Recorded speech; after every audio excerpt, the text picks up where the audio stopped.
Ada satu nama yang pernah disebut langsung oleh Soekarno sebagai pejuang sejati bangsa ini. Tapi selama puluhan tahun, nama itu nyaris hilang dari buku sejarah yang kita baca di sekolah. Namanya Tan Malaka. Coba tanya orang di jalan soal siapa proklamator kemerdekaan Indonesia, hampir semua akan langsung jawab Soekarno dan Hatta. Tapi tanya soal Tan Malaka, kebanyakan orang akan diam, atau paling jauh cuma ingat namanya samar dari pelajaran sejarah. Padahal, sosok ini pernah disebut sebagai pemikir yang pertama kali mengusulkan bentuk negara republik untuk Indonesia, jauh sebelum kemerdekaan diproklamasikan. Dan yang lebih mengejutkan, dalam salah satu dokumen politik penting era awal kemerdekaan, namanya sempat disebut sebagai salah satu figur yang bisa meneruskan kepemimpinan bangsa ini, jauh sebelum nama-nama besar lain lebih dikenal luas untuk posisi itu.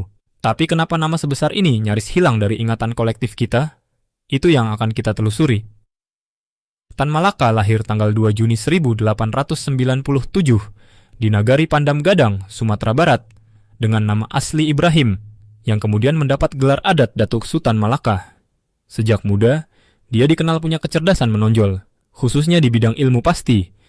Kepandaiannya ini yang membuka jalan baginya mendapat kesempatan langka, melanjutkan pendidikan guru di Belanda, sesuatu yang jarang bisa diraih pemuda pribumi di masa kolonial.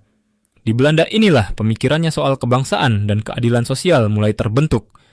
Dia mulai bersentuhan dengan gagasan-gagasan besar tentang pergerakan buruh dan kemerdekaan bangsa-bangsa terjajah, bertepatan dengan gelombang revolusi Rusia yang saat itu mengguncang dunia. Sepulangnya ke Indonesia, dia aktif dalam pergerakan buruh dan sempat memimpin organisasi pergerakan kiri di masa itu. Tapi jalur pemikirannya sendiri sering berbeda arah dari kelompok-kelompok lain, sampai akhirnya dia memilih jalan sendiri, mendirikan partainya sendiri di pengasingan, jauh dari tanah air. Yang jarang diketahui, sepanjang masa pengasingannya, Tan Malaka hidup berpindah-pindah di banyak negara, dari Belanda, Jerman, Uni Soviet, Tiongkok, Filipina, sampai Singapura. Sering berganti nama samaran, hidup dalam bayang-bayang pengawasan, demi menghindari penangkapan otoritas kolonial yang terus memburunya. Selama masa pelarian inilah dia menulis salah satu karya pemikirannya yang paling dikenal, sebuah buku tebal yang mengajak masyarakat Indonesia berpikir lebih rasional dan ilmiah. Ditulis di tengah keterbatasan dan pengawasan ketat, jauh dari kenyamanan sebuah perpustakaan atau universitas.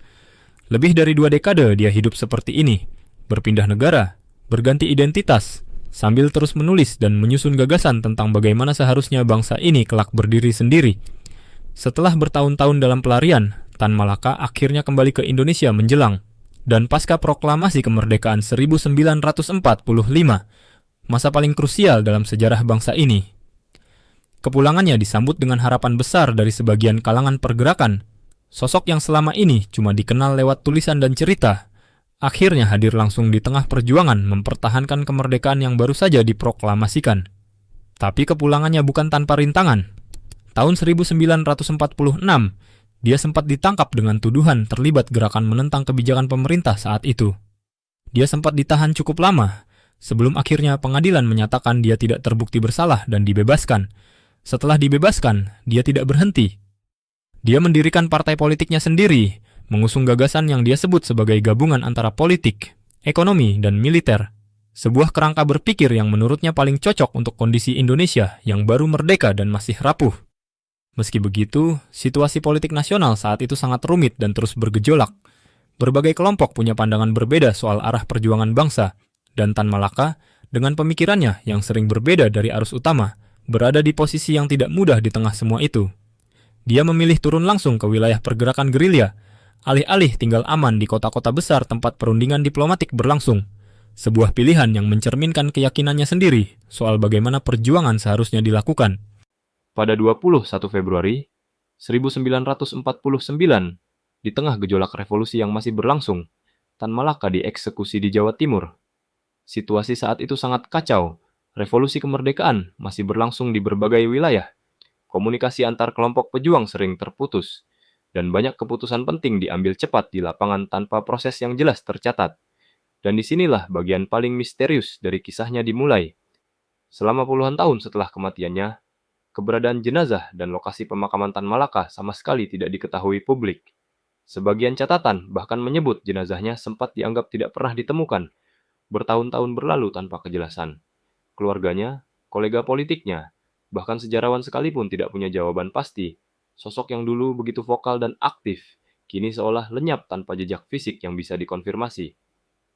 Baru puluhan tahun kemudian, seorang sejarawan asal Belanda bernama Harry Poeze, yang menghabiskan sebagian besar hidupnya meneliti riwayat Tan Malaka, mengklaim berhasil mengidentifikasi lokasi pemakamannya di sebuah desa di Kediri, Jawa Timur. Meski hal ini tetap jadi bagian yang terus dikaji dan diperdebatkan sejarawan lain. Yang lebih ironis, hanya beberapa tahun setelah kematiannya, Presiden Soekarno justru merehabilitasi namanya. Lewat keputusan Presiden nomor 53 tahun 1963, Tan Malaka resmi ditetapkan sebagai pahlawan kemerdekaan nasional. Soekarno bahkan pernah bicara langsung soal ini di depan publik, menyebut dirinya kenal dekat dengan pemikiran Tan Malaka, dan meyakini sosok itu adalah pencinta tanah air sejati, terlepas dari semua perbedaan pandangan politik yang pernah ada di antara mereka. Tapi status pahlawan itu ternyata tidak membuat namanya bertahan lama di ruang publik. Setelah pergantian kekuasaan di akhir 1960-an, nama Tan Malaka justru kembali jarang disebut, nyaris menghilang dari buku-buku pelajaran sejarah di sekolah selama beberapa dekade berikutnya, karena kedekatannya dengan gerakan kiri di masa lalu dianggap sensitif untuk dibahas secara terbuka. Generasi yang tumbuh di masa itu, banyak yang bahkan tidak pernah mendengar namanya sama sekali, meski status kepahlawanannya secara resmi tidak pernah dicabut. Baru bertahun-tahun kemudian, lewat penelitian ulang sejarawan, penerbitan biografi lengkap, dan diskusi publik yang lebih terbuka, nama dan pemikirannya perlahan kembali dikenal generasi baru. Rumah masa kecilnya di Sumatera Barat, yang sempat lama terbengkalai, kini perlahan mulai dirawat kembali sebagai bagian dari museum kecil untuk mengenang jejaknya. Sebuah simbol kecil bahwa ingatan itu tidak sepenuhnya hilang, hanya tertunda. Kisah Tan Malaka mungkin mengajarkan satu hal penting. Sejarah sebuah bangsa itu tidak selalu berjalan lurus. Kadang, nama-nama penting bisa hilang dari catatan resmi bukan karena jasanya kurang besar, tapi karena kompleksitas politik yang jauh lebih rumit dari Sokai.